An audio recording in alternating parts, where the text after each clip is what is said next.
Edu considers this idea of calling a woman unrelated to them, people calling a woman unrelated to them, auntie. And Edu writes that she often wondered, and this is a quote from the poem, what in the Creator's name this kind of domestication was all about. I too wondered that.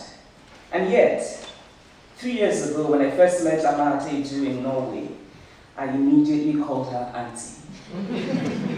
She was a little prickly about it, and I understood, because my father has one sister, and my mother has 3 sisters, and Amate Edu is not one of them.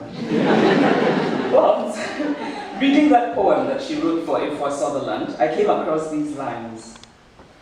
We called her auntie in lieu of teacher, enabler, inspirer.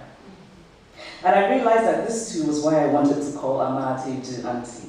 Not to domesticate her, but to call her auntie in lieu of teacher, enabler, inspirer. My father is a professor of statistics, and I'm such a hopeless daddy's girl that I want to pause here and tell you what a wonderful man he is.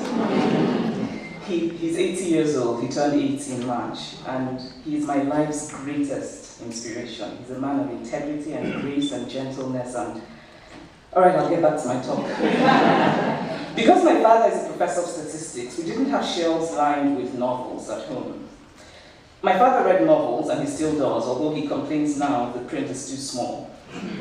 But we didn't have many novels at home. We had statistics journals and science books and handsome copies of books like Black Beauty and Water Babies that nobody ever read. The books I read came from the Children's Center Library, a wonderful, wonderful place that was run by a group of university women. Or the books came from friends, books passed from friend to friend until a few pages had fallen out.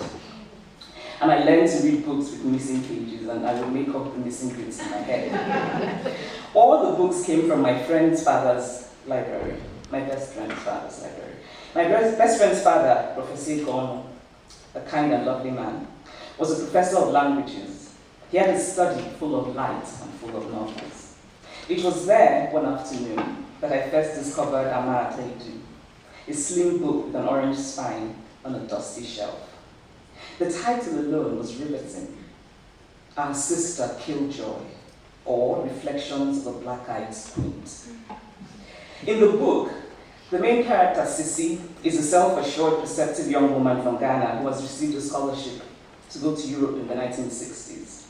And she wryly observes that somehow going to Europe was altogether more like a dress rehearsal for a journey to paradise.